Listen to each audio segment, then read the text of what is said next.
السلام عليكم ورحمة الله وبركاته. نحمده ونصلي على رسوله الكريم وعلى آله وصحبه أجمعين وأن معهم برحمتك وأفضلك يا أرحم الراحمين. رب يسر ولا تعسر وتمم بالخير وبك نستعين يا فتاح يا فتاح.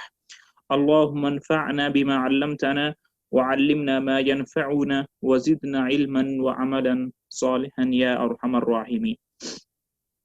أعوذ بالله من الشيطان الرجيم. بسم الله الرحمن الرحيم. إذا السماء انفطرت وإذا الكواكب انتثرت وإذا البحار فجرت وإذا القبور بعثرت علمت نفس ما قدمت وأخرت يا أيها الإنسان ما غرك بربك الكريم الذي خلقك فسواك فعدلك في أي صورة ما شاء ركبك كلا بل تكذبون بالدين وإن عليكم لحافظين كراما كاتبين يعلمون ما تفعلون إن الأبرار لفي نعيم وإن الفجار لفي جحيم يصلونها يوم الدين وما هم عنها بغائبين وما أدراك ما يوم الدين ثم ما أدراك ما يوم الدين يوم لا تملك نفس لنفس شيئا والأمر يومئذ لله. جی آج کی جو ہماری پہلی صورت ہے وہ سورۃ الانفطار ہے، اور صورت کے جو باقاعدہ ترجمہ ہے اور تفسیر ہے اس کی طرف بڑھانے سے پہلے ہم پہلے اس کا تعارف دیکھ لیتے ہیں تھوڑا سا تفسیر ابن کثیر کے اندر. جی یہاں پر سورۃ الانفطار جو ہے وہی مکیہ، یہ مکی صورت ہے، اور پہلی جو حدیث ہے وہ یہاں سے شروع ہو رہی ہے. روى النسائی عن جابر رضی اللہ عنہ قال. النسائی جو ہے وہ مؤلف ہیں سنن النسائی کے جو حدیث کی کتاب ہے، اس میں یہ حدیث ہے جابر رضی اللہ تعالی عنہ سے، جو کہ صحابی رسول ہیں. وہ فرماتے ہیں قام معاذ فصلى العشاء الآخرہ، کہ معاذ رضی اللہ تعالی عنہ عشاء کی دوسری نماز پڑھانے کے لیے کھڑے ہوئے. فطولا، اور انہوں نے نماز جو ہے وہ تھوڑی سی لمبی پڑھا دی. یہ حدیث جو ہے وہ ہمارے ساتھ پچھلے 5 اسباق کے ساتھ چل رہی ہے. تو فقال نبی صلی اللہ علیہ وسلم، تو نبی صلی اللہ علیہ وسلم نے ارشاد فرمایا افتان یا معاذ، اے معاذ کیا آپ لوگوں کو فتنے میں ڈالنا چاہتے ہو؟ این کنت عن سبح اسم ربک الاعلی، تو آپ کو چاہیے کہ آپ سبح اسم ربک الاعلی سورت پڑھیں، والضحی یہ والی سورت پڑھیں، وَإِذَا السَّمَاءُ انفطرت یہ والی صورت پڑھیں. تو آج کی جو ہماری صورت ہے وَإِذَا السَّمَاءُ انفطرت، جس کو سورۃ الانفطار کہتے ہیں، اس کو پڑھنا چاہیے. پھر لکھتے ہیں وہ اصل الحدیث مخرج فی الصحیحین، اس حدیث جو اصل ہے نا اس کی حدیث کی، وہ صحیحین کے اندر لکھی ہوئی ہے. صحیحین جو ہے وہ کہتے ہیں امام بخاری رحمہ اللہ کی کتاب اور امام مسلم رحمہ اللہ کی جو کتاب صحیح ہے، دونوں کو ملا کر صحیحین کہتے ہیں. تو حدیث وہاں پر ذکر ہے. اگلی جو روایت ہے وہ عبداللہ بن عمر رضی اللہ تعالی عنہ سے روایت ہے، جو کہ حضرت عمر رضی اللہ تعالی عنہ کے فرزند ہیں. وہ فرماتے ہیں عن نبی صلی اللہ علیہ وسلم من سرہ ان ينظر الى القیامت رأی عین، کہ جو چاہتا ہے کہ وہ قیامت کی طرف دیکھے اپنی آنکھوں سے. من سرہ جو چاہتا ہے ان ينظر کہ وہ دیکھے الى القیامت